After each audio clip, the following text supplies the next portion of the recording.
bertemu kembali dengan Biologi PW Channel. Jangan lupa ya untuk subscribe, like, dan share video ini. Biologi itu menyenangkan. Belajar bersama Pak PW.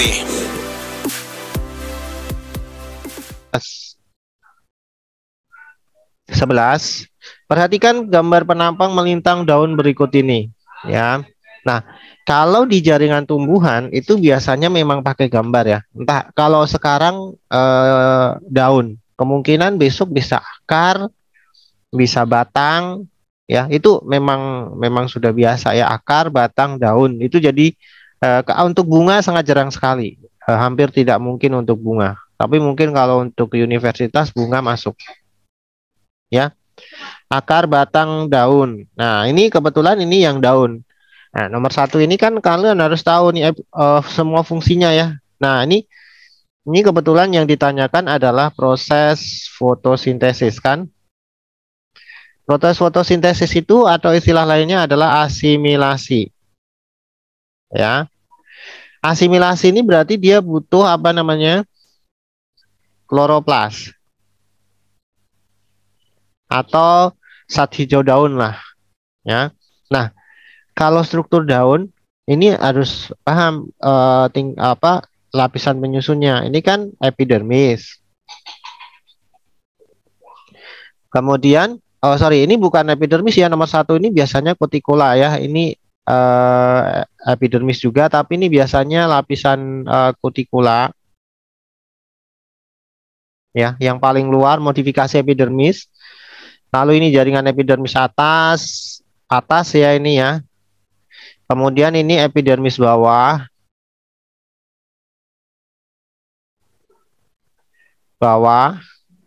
Nah, di sini kan ada namanya stomata ini. Stomata ini di sini juga terdapat klorofil. Jadi bisa digunakan untuk fotosintesis juga, cuman dia terbatas. Ya, tapi bukan fungsi utama untuk fotosintesis. Kalau stomata itu untuk pertukaran gas. Ya, entah itu gas CO2, oksigen gitu ya. Nah, ini pembuluh angkut atau stele. Nah, ini yang gede-gede ini biasanya adalah xilem.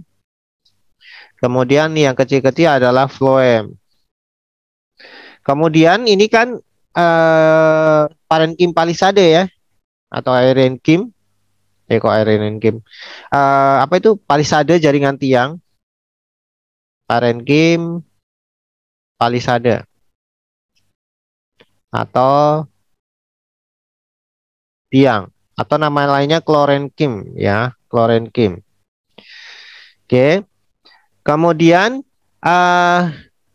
di sini tadi ini pembuluh angkut ya, ini pembuluh angkut. Terus ada sel-sel yang kecil seperti berongga-rongga ini juga mengandung kloroplas, namanya sel spons, parenkim spons.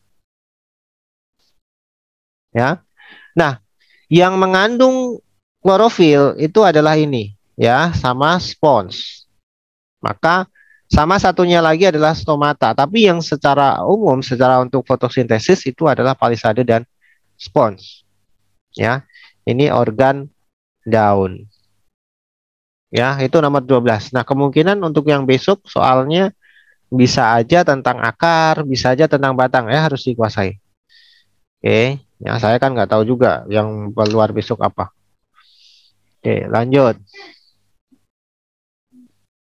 Saya akan clear. Nah, berikutnya nomor selanjutnya itu nomor 13. Nah, nomor 13 ini adalah tentang jaringan hewan. Kalau tadi jaringan tumbuhan ya. Untungnya di sini adalah sudah diberi nama. Nih, hialin, tulang rawan hialin ya. Tulang rawan fibrosa, tulang rawan elastin. Nah, kalau kalian ini memang untuk memudahkan ya. Ini kan gambarnya itu hampir mirip-mirip ya. Itu susah. Tapi kalau osteon dengan tulang rawan ini hampir beda. Bedanya kelihatan. Kalau osteon itu ada ini osifikasinya, saluran nafas. Kemudian kalau ikat padat dengan tulang rawan hialin ini juga agak susah membedakan. Tapi kamu harus perhatikan fungsinya. Di sini kan proteksi dan penyokong. terdapat salah satunya perekatan ligamen, jadi menghubungkan ligamen tertentu pada tulang adalah jaringan nomor berapa? Ya. Nah, di sini jawabannya adalah yang B. Ya. Ini karena ada kata-kata kuncinya ya, perekatan ligamen tertentu pada tulang. Ya.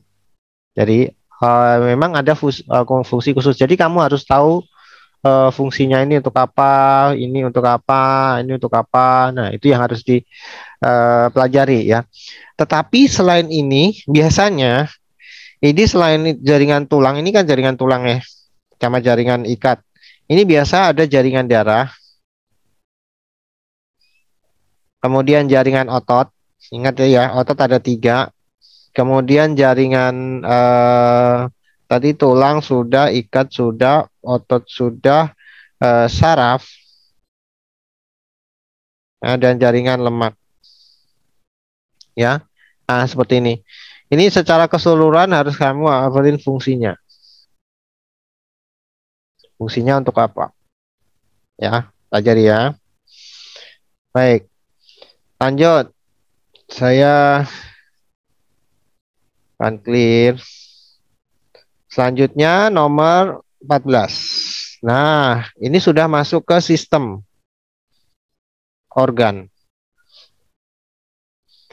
Sistem organ itu kan yang pertama adalah pencernaan itu ya. Waktu itu saya sudah sampaikan, tolong pelajari organ-organ pencernaan. Ya, organ-organ pencernaan itu dimulai dari apa aja? Yang pertama tentunya makanan itu akan masuk melalui apa? Mulut. Ya. Nah, pasti dengan gambar. Ya, tapi yang diminta apa sih biasanya? Yang diminta adalah kamu disuruh menyebutkan bagian-bagiannya dan fungsi. Nah, di sini kan ada kerongkongan ya, esofagus. Kemudian ini yang utama adalah lambung kan? Ya, atau istilahnya perut. Kemudian ada eh, hepar. Kemudian ini ada pankreas. Nah, ini kan usus besar. Nah, di dalamnya ini ada usus halus. Nah, usus halus ini ada duodenum, jejunum, dan ileum kan. Kemudian di sini ada rektum. Terakhir adalah anus. Nah, kalian harus tahu fungsinya ya. Fungsi dari masing-masing organ ini apa? Ya, lambung, pankreas, usus halus. Nah, kaitkannya dengan hormon. Sorry, bukan hormon ya, enzim. Ya, karena kan ini untuk pencernaan. Enzim pencernaan. Nah, kebetulan yang di sini yang ditunjuk adalah lambung, gampang ya lambung ya, untuk menghasilkan enzim pepsinogen. Nah, ini untuk pencernaan protein ya. Oke, kadar sisa ini kan apa? Di usus besar ini ya. Ya.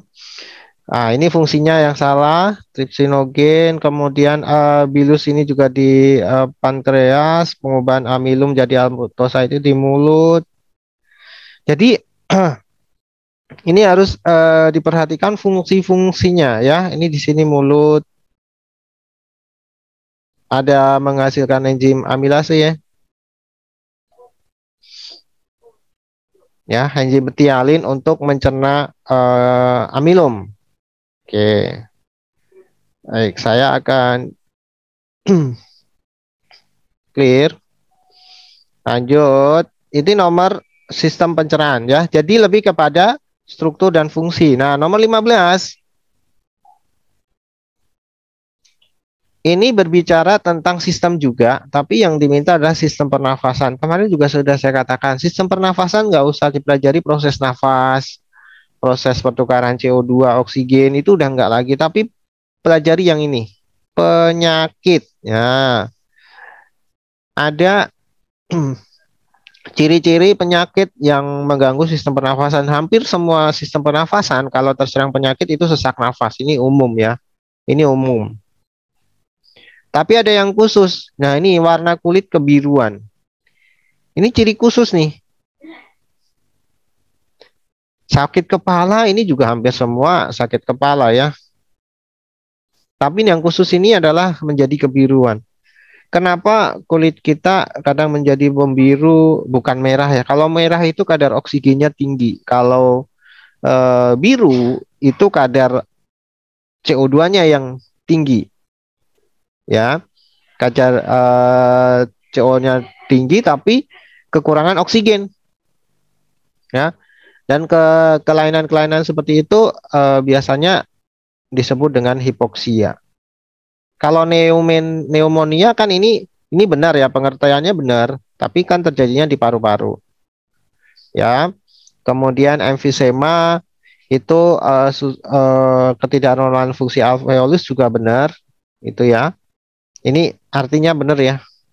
Penyebabnya polip juga pembahan pada hidung juga benar. Tapi kan di sini ada ciri khasnya ya. Jadi ada ciri khasnya. Oke. Asam ini lebih kepada HCO3 ya di sistem peredaran darah biasanya.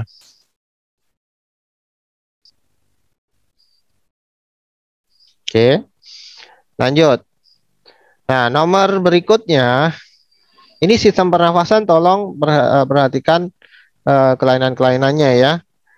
Kemudian nomor 16. Nah, nomor 16 ini juga tentang organ, sistem organ, tetapi yang diminta adalah cara kerja. Kemarin sudah saya jelaskan, atau kelas mana yang saya jelaskan, lupa saya. Itu proses pembentukan urin. Proses pembentukan urin itu kan ada tahapannya. Yang pertama adalah filtrasi, kemudian reabsorpsi, kemudian yang ketiga adalah augmentasi. Ya. Nah, kamu harus tahu nih prosesnya benar, reabsorpsi, kemudian filtrasi, augmentasi. Tapi tempat terjadinya juga harus tepat. Filtrasi glomerulus benar. Ya. Kemudian penyaringan urin sehingga urin menjadi lebih pekat. Apakah benar? Ya. Tapi kita lihat pertanyaannya. Terbentuk melalui proses filtrasi. Oke, hubungan yang tepat antara nama proses, tempat terjadinya, dan tahapan proses yang terjadi dalam pembentukan urin. Ya, reabsorpsi terjadi di tubulus contortus proksimal, kemudian lengkung Henle. Zat yang masih berguna diserap kembali oleh darah dan melepaskan zat sampah yang diangkutnya. Ya, ini benar juga ya. TKP benar ya, reabsorpsi. Augmentasi itu terjadi di tubulus contortus distal. Ya, harusnya di sini. Ya. Pembuluh darah melepaskan zat sisa, ya ini benar artinya. Dan menyerap ini di tubulus kolektivus juga masih ada sisa-sisa penyerapannya. Kapsula Bowman dan ini ada kapsula Bowman ditutupnya ya. Menyelubungi glomerulus, terjadi filtrasi. Nah, yang disaring itu adalah penyaringan darah. Ya, sehingga dihasilkan urin primer. Ya, jadi zat-zat seperti protein, ya, zat-zat yang masih bisa digunakan itu disaring, difiltrasi. Reabsorpsi ini bukan disimpai Bowman, ini salahnya di sini, tapi terjadinya di TKP ya, ini yang benar. Filtrasi itu bukan di tubulus kolektivus karena tubulus kolektivus ini adalah pengumpul. Ya. Jadi pertama ini di glomerulus.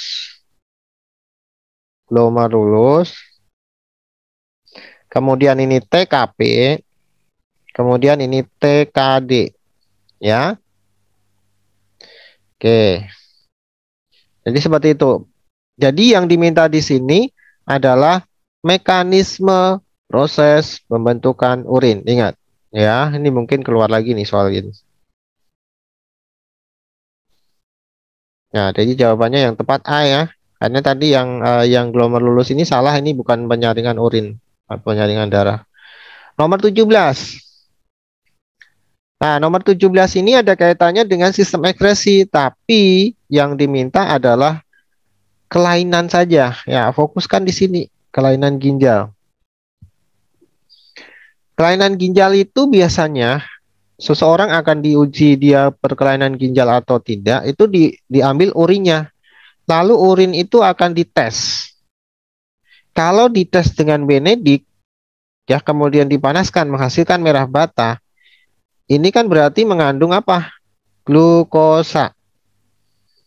Kalau bioret, bioret itu kan warnanya biru. Ini kan tetap berarti. Kalau bioret menjadi ungu, kalau ungu, maka itu mengandung protein. Ya, ini menderita namanya albuminuria.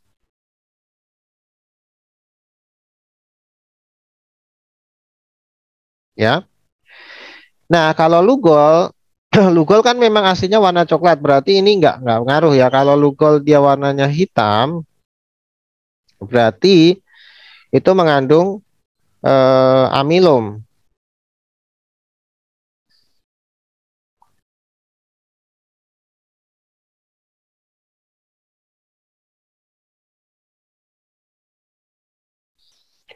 Nah, yang terakhir itu AgNO3. Ini biasanya untuk melihat endapan klor, ya, endapan klor. Nah, urin itu kan biasanya warna kuning gitu ya. Kalau dikasih AgNO3 kemudian menjadi putih, ya, keruh. Tapi kalau menghasilkan endapan itu berarti kan ada endapan klornya atau endapan putih ini endapan klor. Berarti ini indikasi bahwa di urin itu ada klornya, batu ginjal ya.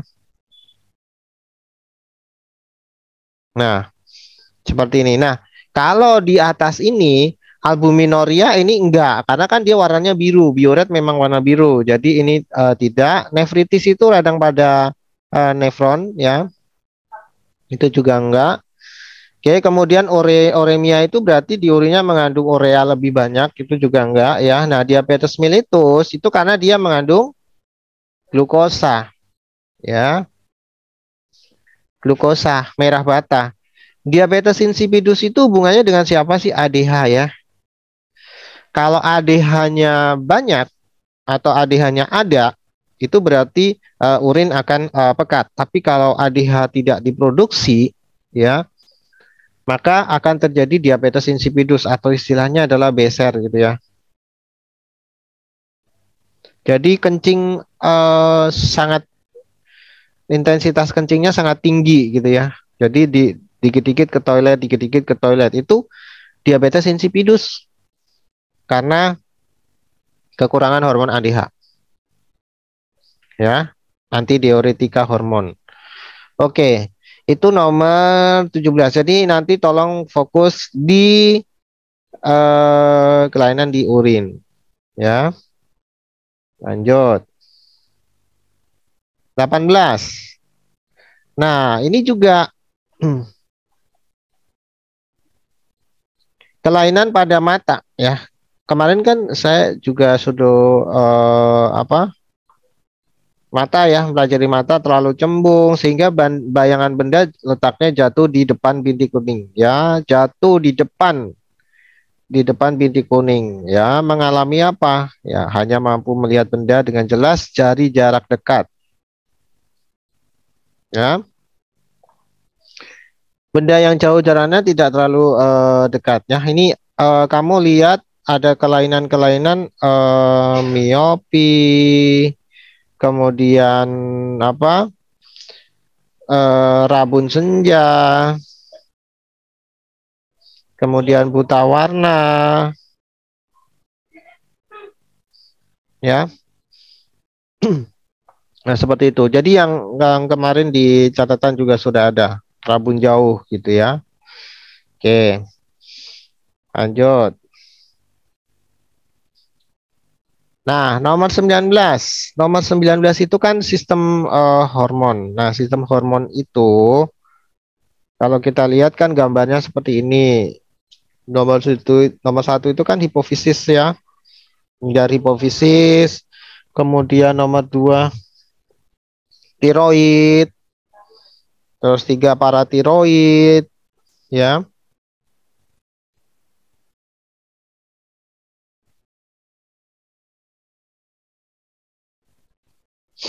Oke, ya. Ini keterangannya udah benar nih. Nomor apa? Nomor 5 kelenjar Langerhans benar ya. Pankreas, Langerhans itu pankreas menghasilkan apa itu insulin. Langerhans atau pankreas ini menghasilkan insulin ya. Kemudian ini adrenalin. Nomor 3 paratiroid. Kemudian ini tiroid. Ya, nomor 1 itu hipofisis ya atau pituitary gland. Jadi gland gland kelenjar apa masternya. Kemudian ini testis kalau laki-laki. Ya, jadi di sini lihat fungsinya mengatur kadar kalsium ya, tiroksin. Oke. Ya. Lanjut. Nomor 20. Nah, nomor 20 ini sekarang kalau tadi sistem hormon. Sekarang adalah sistem saraf. Sistem saraf itu diatur oleh sel-sel neuron, ya. Nah, bagian-bagian neuron itu harus paham, hafal dan fungsinya, ya. Untuk neuron sendiri itu kalah satu dari sel saraf gitu ya. Berarti kan sistem saraf itu kumpulan dari beberapa neuron, ya. Bagian-bagiannya kan kalau yang X ini kan yang ditunjuk adalah dendrit ya. Apa fungsi dari dendrit itu harus tahu. Nah, maka di sini ditanyakan fungsi ya. Kemudian ini ada nukleus. Ini ada badan sel. Nah, ini adalah akson.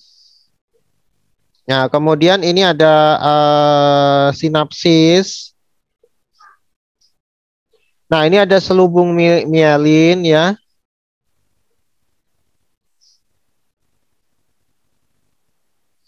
Ya, kemudian ada nodus Renfier, nodus itu cekungannya gitu ya. Ini kan sel Schwann. Sel Schwann. Kemudian ada nodusnya ya. Nodus Renfier. Ya, nanti dilihat lagi. Bagian X ini kan yang fungsinya adalah menerima rangsang dari reseptor, itu dendrit. Lalu kalau sudah diterima dari sini, dari dendrit masuk ke badan sel, diteruskan oleh akson, kemudian masuk ke sinapsis lah. Lalu ini menghubungkan rangsangan yang lain atau sel-sel saraf yang lain. Begitu seterusnya ya, ini sel saraf lain. Sel saraf lagi yang lain ya. Setelah ini kan berangkai gitu ya, langsung ditransfer begitu seterusnya rangsangan itu sampai ke efektor. Ya, efektor itu kan organ target ya, jadi melakukan reaksi terhadap rangsang yang diterima. Oke. Baik, ini nomor 20. Lanjut nomor 21. Nah, nomor 21 itu pada sistem peredaran darah, tapi untungnya di sini kalian nggak disuruh menjelaskan bagaimana sistem peredaran darah, lebih banyak kepada apa itu? Kelainan, ya, kelainan. Nah, di sini perhatikan nilai yang paling kurang dari rujukan itu adalah yang mengalami sakit. Ya, kalian lihat trombosit, perhatikan ya di sini. Di sini normalnya sekian. Ini untungnya ini sudah dikasih tahu. ini batas normal. Kalau kurang dari sini atau lebih dari sini itu berarti mengalami kelainan yang sangat berarti. Nah, di sini trombositnya. Trombosit itu biasanya hubungannya dengan demam berdarah, ya.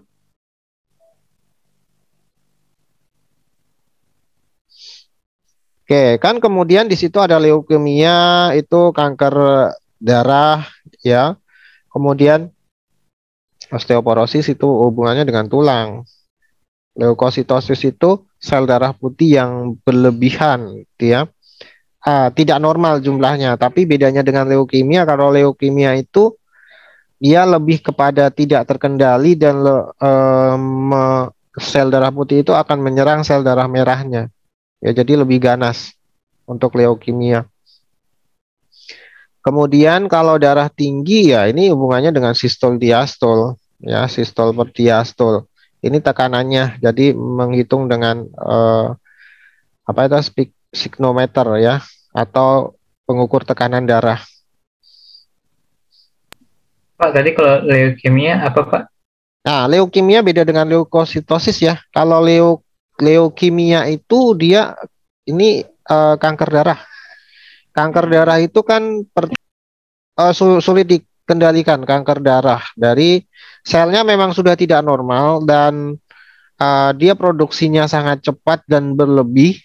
Kemudian ini dia menyerang eritrosit. Jadi sel-sel darah lain itu dimakan sama ini sel-sel kanker, ya. Kalau leukosit itu hanya masalah jumlah saja, ya.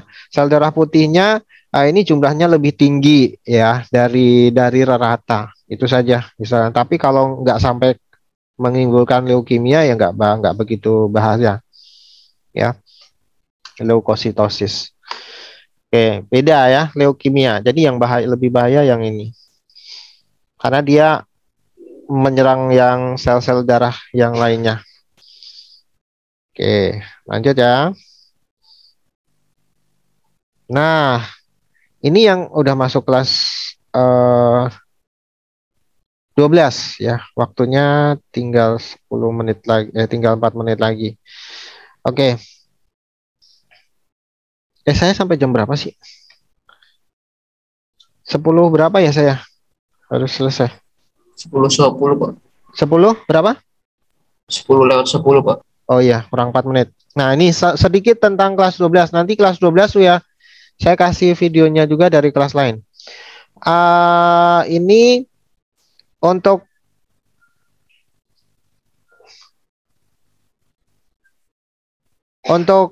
apa percobaan pertumbuhan faktor eksternal ini rata-rata nanti pasti akan ada data seperti ini, ya. Entah itu ini kan kalau ini kita lihat itu variabel bebasnya adalah tanah, ya, media hidup. Ada berpasir, merah, kemudian humus. Nah, ini kan faktor luar ini. Ini itu adalah faktor luar yang mempengaruhi, ini faktor eksternal, ya. Eksternal,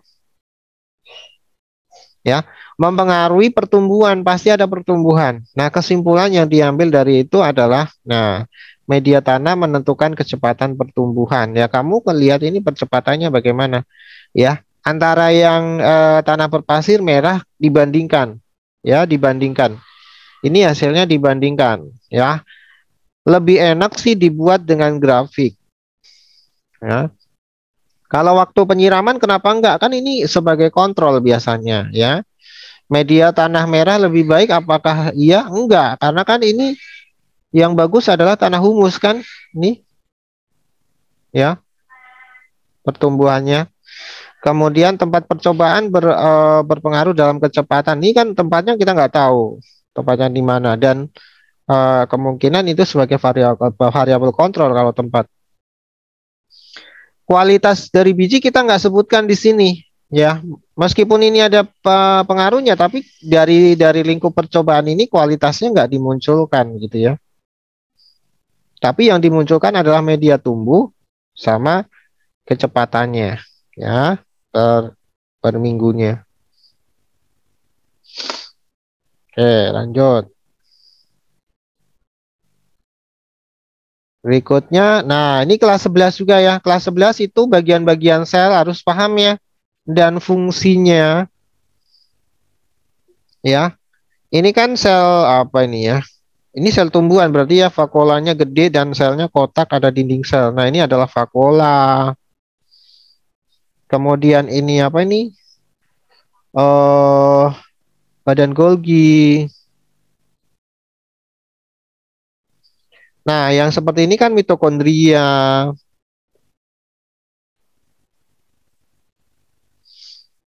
Kemudian ini kloroplas.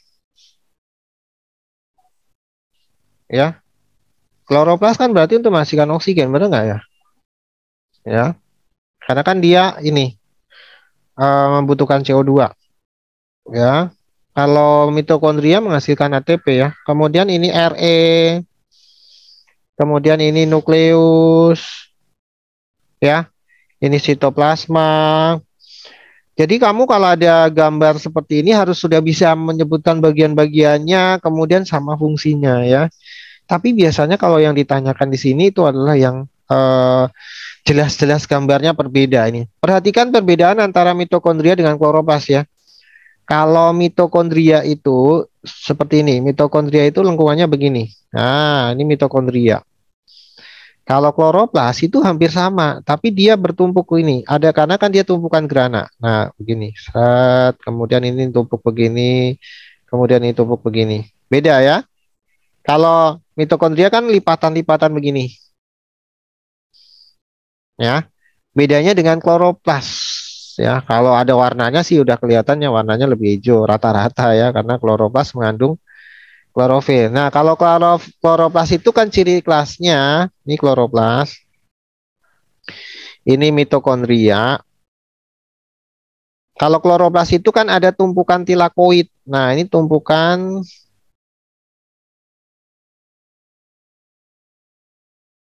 koid atau disebut dengan grana. Ya. Grana tempat apa? Ya, tempat reaksi terang. Stroma tempat apa? Reaksi gelap. Ini stroma. Ya, seperti itu. Nah, kalau mitokondria kan di dalamnya ada matriksnya.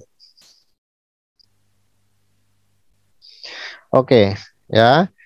Baik, waktunya sudah habis. Saya harus berpindah ke kelas yang lain. Oke, terima kasih. Boleh di Terima kasih ya yang sudah subscribe, like, dan share video ini. Biologi itu menyenangkan.